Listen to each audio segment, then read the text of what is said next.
Bien, mesdames et messieurs, bonsoir. Nous reprenons la suite de notre séjour sur les deux types de lois, les deux types essentiels de lois qu'il y a dans la Torah, ce qu'on appelle en hébreu Chok et Mishpat. C'est quoi les Chokim et les Mishpatim? En introduction, nous rappellerons tout d'abord que les commandements de la Torah sont divisés en ces deux catégories singulières, ce qu'on appelle les Chokim, au singulier c'est le mot Chok, qu'habituellement on traduit par une loi à caractère impératif. Ceux qui ont fait des études de droit en France, dans un des premiers cours de droit, on vous avait appris qu'il y a trois niveaux de la loi. Dans le droit civil français, vous avez la loi, vous avez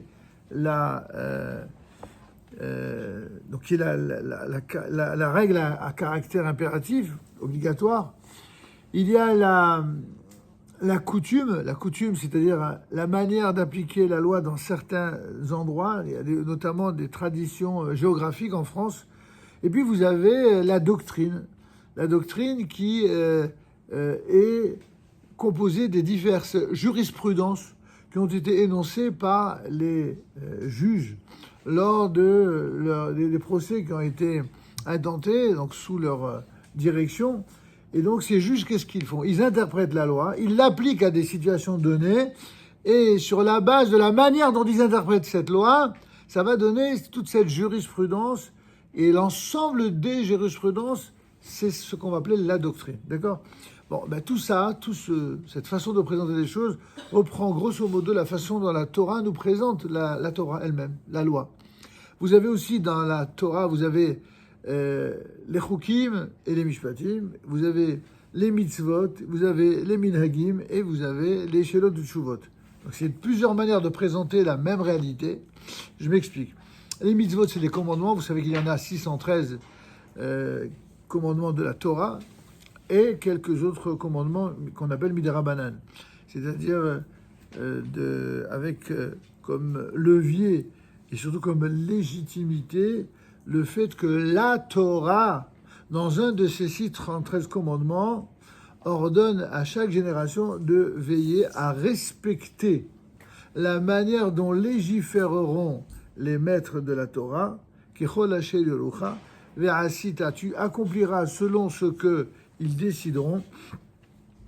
Tu ne te détourneras pas, tu n'iras ni à droite ni à gauche de tout ce qu'ils te diront.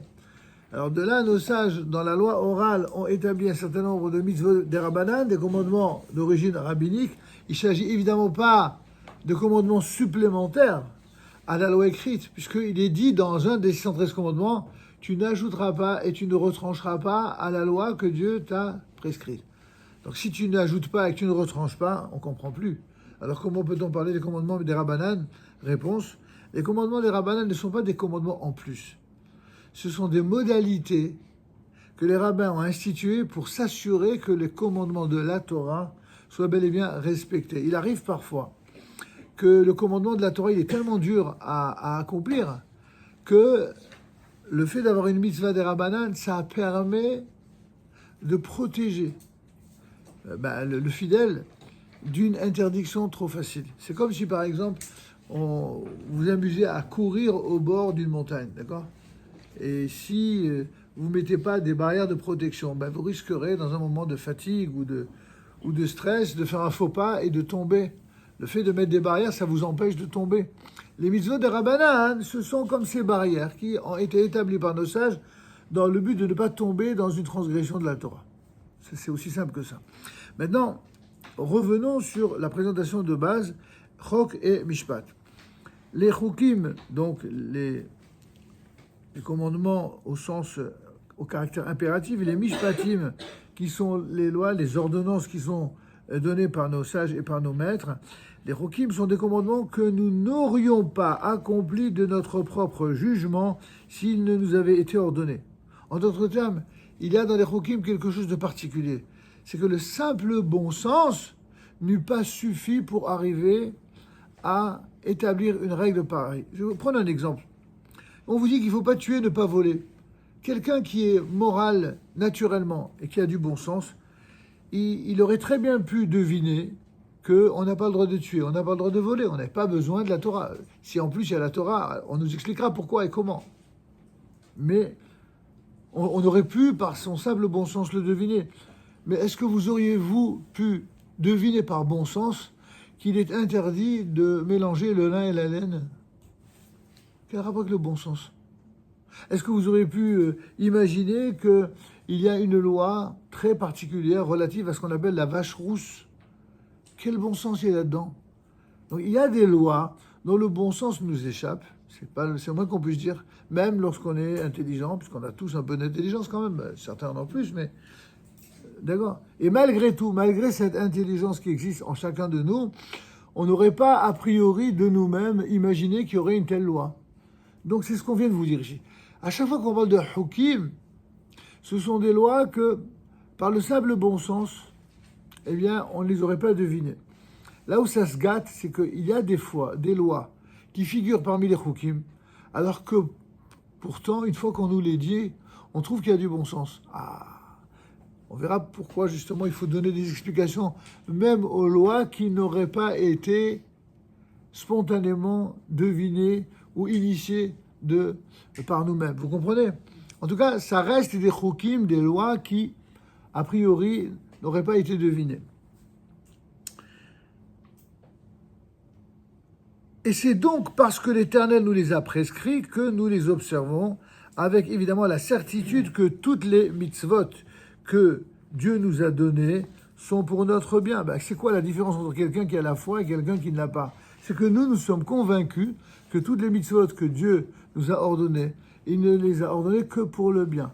Ce même être suprême qui nous a donné la vie, qui a créé le monde, qui nous a libérés de l'esclavage d'Égypte et qui nous a fait traverser tous les exils avant de ramener son peuple sur la terre d'Israël, ce même Dieu-là, quand il nous a donné la Torah, il n'a pas donné la Torah pour nous brimer, pour nous empêcher de vivre, pas du tout. C'est tout le contraire. Il nous a donné la Torah pour nous faire du bien. Et mieux que ça, non seulement pour nous faire du bien à nous, mais pour que, une fois que, après, grâce à l'étude de la Torah, on comprenne un peu mieux le pourquoi de chacun de ces commandements, on devient nous-mêmes une source d'exemple et de lumière pour les autres. Et donc, du coup, et à terme, c'est pas que pour les Juifs, que, même si c'est que les Juifs qui ont l'obligation de respecter la Torah, ou ceux qui veulent le devenir, n'empêche que du respect de la Torah par les Juifs, il y aura des conséquences qui seront positives et bénéfiques, non seulement pour les Juifs, mais pour l'humanité entière. N'oubliez jamais cette perspective et cet objectif ultime que nous devons aussi garder en mémoire. Donc, évidemment, cette certitude que toutes les mitzvot que Dieu nous a données sont pour notre bien ne nous empêche pas de nous efforcer d'en rechercher le sens. Ainsi qu'il est dit, Ta'amu ul kitov Adonai, ça veut dire étymologiquement goûtez et voyez combien Dieu est bon. Ça veut dire quoi goûter Dieu? Évidemment, c'est une image, puisque pour nous, Dieu n'a pas d'image. Alors ça veut dire quoi goûter? Goûtez et voyez combien Dieu est bon. Elle est étrange cette phrase. Cette phrase, elle est citée des psaumes du roi David, qui nous livre un message intéressant. Le mot ta'am en hébreu a trois significations. Soit le mot ta'am signifie le goût, par exemple le goût d'un plat, ça se dira ta'am tafshil. Soit le mot ta'am signifie explication, signification. Par exemple, quel est le ta'am d'une telle ou telle halakha, ou ta'amé à mitzvot, la signification des commandements. Et enfin, les ta'amim, ce sont également les signes de la cantillation biblique. Chaque fois que vous allez entendre un rabbin ou un officiant chanter la paracha, la haftara, mais récemment la Megillah de Echa ou de Iyov, Shirachirim, Ruth, etc., il y a des signes de musique, une manière de chanter particulière, ça s'appelle les ta'amim. Quel est le rapport entre le ta'am qui signifie explication, ta'am qui signifie le goût, et ta'am qui signifie la cantillation biblique? Le lien est très simple. Qu'est-ce qui nous donne goût à l'accomplissement des commandements? C'est le fait d'être, en fin de compte, d'en recueillir la saveur. C'est ce que dit le verset. Goûtez et voyez combien Dieu est bon. En français, il y a un dicton populaire qui dit l'appétit vient en mangeant. Il y a des fois des gens qui ils n'ont pas très faim, mais vous leur donnez quelque chose, ouah, comme c'est bon. Tout d'un coup, genre, ils vous disent, il y a 3 minutes qu'il n'avait pas faim, et puis il a fini toute l'assiette. Qu'est-ce qui s'est passé? Ben oui, l'appétit vient en mangeant. Quand quelque chose est bon, ben, on a envie d'y goûter. Et on a envie même voilà, de kiffer, comme disent nos frères d'origine tunisienne, n'est-ce pas? De kiffer à fond le goût de la chose. Eh bien, on vient nous dire ici que les mitzvot, c'est la même chose. Quand tu goûtes à la mitzvah, quand tu prends goût à la mitzvah, hein, c'est tellement bon, t'as plus envie d'arrêter. Enfin, ça marche pas avec tous les coups, hein, avec tout le monde, avec toutes les mitzvot. Mais a priori, c'est le seul moyen de prendre goût à la mitzvah, c'est de la vivre. Il y a des gens qui vont vous parler pendant 100 ans d'une mitzvah, mais ils la vivent pas. Ils vont vous faire des doctorats sur une mitzvah. Moi, je me rappelle d'un gars, il avait fait un doctorat sur le Shabbat. Et son kiff, c'était de fumer le cigare Shabbat. Ah oui, un drôle sens de l'humour. Bon, ben, ce gars-là, peut-être qu'il est capable intellectuellement de parler du Shabbat. Mais ce qu'il fait, c'est pas Shabbat. Ça n'a aucun rapport. Pourquoi? Parce qu'il comprend pas la mitzvah. Pourquoi il comprend pas la mitzvah? Parce que la mitzvah, c'est de la vivre telle que Dieu nous la demande. C'est pour ça qu'il y a marqué Ta'amu ou goûter et voyez. Le terme ici voir, ce n'est pas limité à la signification oculaire, ouais. C'est pas voir dans le sens de regarder, ça signifie comprendre. Même en français, dans toutes les langues, quand vous voulez demander à quelqu'un s'il comprend ce que vous lui dites, vous allez lui dire, tu vois ce que je veux dire? Ou même tu entends ce que je veux dire. Pourquoi tu entends ou tu vois, ça signifie parfois tu comprends. Parce que ce sont les deux organes principaux de la compréhension, l'écoute et le regard. L'écoute, quand on écoute attentivement, ça permet de comprendre beaucoup de choses. Mais il est très facile de parler, il est moins facile d'écouter. Pour écouter, il faut se concentrer, il ne faut pas penser à autre chose. Hein, c'est ce que je dis aux enfants du Talmud Torah. Si pendant que je vous parle, vous pensez à Peter Pan, vous n'allez rien retenir. Mais si pendant que je vous parle, vous écoutez et puis vous me regardez vous parler, donc c'est l'interaction du son et de l'image. Les sages nous font remarquer que écouter et voir ne nécessitent pas la même attention. Par exemple, le Talmud nous dit Tere, Kale, Lamishtamai. 2 voix qui sont exprimées ensemble sont inaudibles. Si vous avez plusieurs personnes qui parlent en même temps, eh bien, vous avez du mal à comprendre et distinguer ce que chacun dit. Bon, il y en a qui adorent ça, il y en a qui aiment le bruit. Il y en a, dans les animations musicales, vous avez des gars qui font le cirque, qui vous disent « Faites du bruit !» Parce que c'est leur métier de faire du bruit. Quand on fait du bruit, ça empêche de réfléchir. Et quand les gens ne réfléchissent pas, vous leur dites « Levez la jambe !» Tout le monde lève la jambe. « Levez la main !» Tout le monde lève la main. Vous en faites des esclaves, vous en faites des bœufs qui font ce que vous leur dites. La Torah, c'est tout le contraire de ça. La Torah, elle vous dit, écoutez, regardez, observez, ayez l'œil critique, ayez le sens critique, mais une critique intelligente, pas juste pour contredire, pour chercher à comprendre, pour chercher à savoir. Alors, je reviens au verset maintenant. Ta'amu ou goûtez, vivez la mitzvah. Alors, vous comprendrez à quel point vivre une mitzvah, ça vous change la vie, ça vous transforme. Vous êtes un autre. Vous avez tellement de gens qui ne sont pas heureux de leur sort. Ils râlent tout le temps. Quand ils se regardent dans une glace, ils se font peur tellement. Une catastrophe. Pourquoi? Ils font la tronche. Alors, et vous avez des gens, ils sont toujours souriants, ils sont toujours rayonnants, même quand tout n'est pas... Parce qu'ils ont une âme qui est belle. Ils ont une volonté d'avance, de s'élever, de grandir, de réussir, d'aimer, de construire. Ça, c'est les qualités requises pour comprendre la Torah, pour accomplir les mitzvot et surtout pour vivre une vie qui soit heureuse et prospère. Ben, c'est ce que je vous souhaite, évidemment, à chacun. Mais n'allez pas croire que c'est facile. Le dur bonheur d'être juif. C'est très dur d'être juif. C'est très dur. Surtout à ce moment. Non, pas plus maintenant qu'avant. Oh là là. Est-ce que vous avez l'air de souffrir ici? Non. C'est relatif tout ça. C'est relatif. Dites-moi, c'était plus dur d'être juif quand? Lorsqu'un juif, dès qu'il sortait dans la rue, on pouvait l'accuser d'avoir empoisonné un puits ou d'avoir pétrit la pâte de la matzah avec le sang des chrétiens. Ça semble complètement débile, mais ces débilités-là, elles ont fonctionné pendant 15 siècles dans ce pays. Et il y a des juifs qui étaient massacrés pour ça. Il y a des gens qui, effectivement, malheureusement, aujourd'hui, ils regrettent cette période-là. Ils aimeraient bien qu'on revienne à cela. Ils font tout pour cela.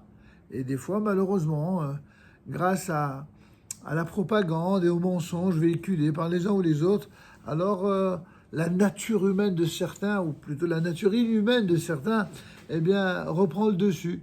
C'est pour ça que, voilà, c'est pour ça que c'est un dur bonheur d'être juif. C'est pas... Alors, en ce moment, peut-être, c'est vrai, vous avez raison, en vérité, mais ça a toujours été vrai. Ça a toujours été vrai, je vous assure. Tout dépend du milieu dans lequel on vit. Ça dépend des contextes, ça dépend des endroits, ça dépend de qui vous entoure. Ça dépend si vous avez des gens qui sont aimants et bienveillants ou des gens qui sont jaloux, méchants, cruels, etc. Nous, juifs, nous avons une habitude pas évidente à maintenir enfin, le cap, mais c'est une vraie habitude. Il n'y a rien qui nous impressionne, rien. Les accusations mensongères, ça nous touche, bien sûr, on est des êtres humains, mais c'est pas ça qui va motiver quoi que ce soit, ou de baisser les bras. Ça, c'est fait pour les losers de baisser les bras. Un juif n'a pas le droit d'être un loser. Un juif doit être quelqu'un d'exemplaire, donc il doit être un gagnant. Et quand je dis doit être un gagnant, c'est pas au sens de la vérité si je mens, hein, c'est un vrai gagnant. Un vrai gagnant, c'est-à-dire le gagnant de la droiture et de la morale, et de celui qui fait des efforts et qui mérite ce qu'il a. Mériter ce que l'on a, c'est ça le mot zechut en hébreu. Le mot zechut, étrangement en hébreu, enfin étrangement pour les autres, mais pas pour nous. Le mot zechut, c'est le même mot qui désigne à la fois le mot mérite et le mot droit. J'ai déjà fait remarquer cela. On n'a droit qu'à ce qu'on mérite. D'après la Torah, c'est comme ça que ça fonctionne. On vit dans un monde qui a été très fortement marqué par la Déclaration universelle des droits de l'homme. Depuis que cette Déclaration des droits de l'homme a été conçue, entre parenthèses par un juif, René Cassin, pour ne pas le nommer, toutes les bonnes pensées généreuses disent « Ah, on est arrivé au sommet de l'esprit des Lumières. » Le problème, c'est que les couleurs factices de la liberté ont vite fait le tour au bout de quelques décennies. On a vu ce que ça a donné. Après la Shoah, on a dit il n'y aurait jamais plus ça. Après la Shoah, on a dit en Europe que c'est un modèle avec la laïcité républicaine, tout serait cool. Et regardez où on en était aujourd'hui. La haine omniprésente, que ce soit dans les plateaux de télévision, que ce soit dans les effusions sur Facebook ou TikTok, c'est le bal des frustrés. Tous ceux qui ont raté leur vie, ou qui sont jaloux, ou qui sont malfaisants, ils s'en donnent à cœur joie. Et ben dans cette réalité-là, nous, la Torah vient, elle vous dit soyez saints parce que moi, dit l'Éternel, je suis saint. Et qu'est-ce que c'est être saint? Je ne sais pas faire comme ça, la chose, c'est au moins... Non. Être saint, c'est vivre en plein cœur de gens qui ne le sont pas et ne pas être corrompus par eux. Être capable de rester soi, même quand on est entouré de gens qui ne sont pas toujours aimables. Sans parler des gens qui vous veulent du mal. Sans parler des jaloux, des frustrés, des bouseux, bref. Tous ces gens-là qui sont insupportables, qui passent leur temps à regarder ce que vous êtes, ce que vous faites, ce que vous gagnez, et qui prennent une clé, qui rayent les portes. C'est tellement vil. La Torah vous dit, pas du tout. Celui qui vit avec la foi, avec la loi et avec l'amour, celui-là, il sera suffisamment fort pour affronter les tyrans, pour être généreux avec ceux qui le méritent, et surtout pour construire un avenir meilleur pour lui, pour son entourage, pour sa descendance. C'est un programme énorme, hein, c'est un programme de toute une vie. ce programme, il nécessite ce qu'on a appelé Chukim ou Mishpatim. Bien, on avance un peu plus maintenant. Tout ça, c'est l'introduction. Dans les chapitres qui étaient consacrés aux mitzvot qui gouvernaient les relations entre l'homme et son prochain, nous avons abordé précédemment des commandements qui sont essentiellement des Mishpatim. Des choses qui, en fin de compte, s'entendent. C'est la façon dont définissent les juristes, théoriciens du droit. C'est quoi le droit? C'est ce qui permet, ce qui vise à une harmonie entre les individus. Donc, pourquoi il faut des lois? Parce que quand il y a des lois, au moins, comme on a dit tout à l'heure, le respect des uns s'achève là où commence celui des autres. Sauf que lorsqu'on vit dans un univers ou dans une génération où chacun veut faire la loi, où chacun donne l'impression que la loi, elle n'est que selon ce que lui il veut et les autres, il n'en a que faire, à part le fait que c'est égoïste et égocentrique, ça amène un carnage dans la société. Alors, de nombreux commandements sont dans la Torah un mélange de chok et de mishpat. Par exemple, l'abattage rituel. Quand on parle des règles de l'abattage rituel, bien des gens ne comprennent rien aux règles de l'abattage rituel. Pourtant, quand on les étudie profondément, on sait qu'il y a des règles très belles et très profondes. En son fondement, l'abattage rituel, c'est un chok. Pourquoi il faut qu'il y ait un abattage selon des règles précises? C'est la dimension chok. Il y a des choses que Dieu nous a pas tout dit. Pour autant, même si c'est une loi dont on ne connaît pas la totalité de la raison, cette mitzvah va se caractériser par sa miséricorde. Et cette fois-ci, on va faire appel à la réflexion, au mishpat, de sorte qu'elle va donc, cette loi, également révéler du mishpat. Par exemple, quand on sait que on va abattre une bête, on n'a pas le droit de l'abattre en même temps que son petit. Pourquoi? Parce qu'il ne saurait y avoir une manière de se comporter telle où il n'y aurait pas un minimum de compassion. Et donc, pour cette raison-là, il y aura tout un tas d'autres règles qui vont accompagner. C'est pour ça aussi qu'on ne mélangera pas le lait et la viande. Apparemment, quel rapport le lait et la viande? Il y a de tas de gens qui mangent le lait et la viande, ils s'en sont pas morts. D'accord? C'est pas un problème de manger le lait et la viande quand on n'est pas juif. C'est uniquement quand on est juif que c'est interdit. Pourquoi? Ils sont autrement, pardon? Oui, exactement. C'est le commandement tel qu'il apparaît. Mais quand vous voyez le commandement tel qu'il apparaît, on ne comprend rien. Il y a marqué exactement le Tevachel Gedi, tu ne feras pas cuire le chevreau dans le cul de sa mère. Dans le lait de sa mère. Quel rapport? Quel rapport, la vérité? Quel rapport le lait de sa mère et le chevreau? Et maintenant, on est en train de dire quoi? Qu'en fait, d'après l'explication rabbinique, on voit que c'est toute viande qu'il est interdit de mélanger avec du lait. Pourquoi on est passé d'un truc irrationnel à quelque chose qui est codifié de manière particulière? C'est un peu bizarre, non? Alors c'est pourquoi il y a des fois des va-et-vient entre Chukim et Mishpatim. Nous allons aborder quelques Chukim et quelques Mishpatim supplémentaires qui n'ont pas été mentionnés justement dans les chapitres précédents. Si vous avez des questions, vous pouvez. C'est bon? Bon, très bien. Donc ça, c'était le premier point que nous allions aborder. Maintenant, alors c'est quelqu'un qui a parlé de ça, j'ai compris, parce que c'est quelqu'un qui devait avoir le bouquin, qui a vu le chapitre d'après, c'est effectivement le tatouage. On va parler du tatouage maintenant, et on va voir en quoi le tatouage fait partie du même chapitre, dans un instant.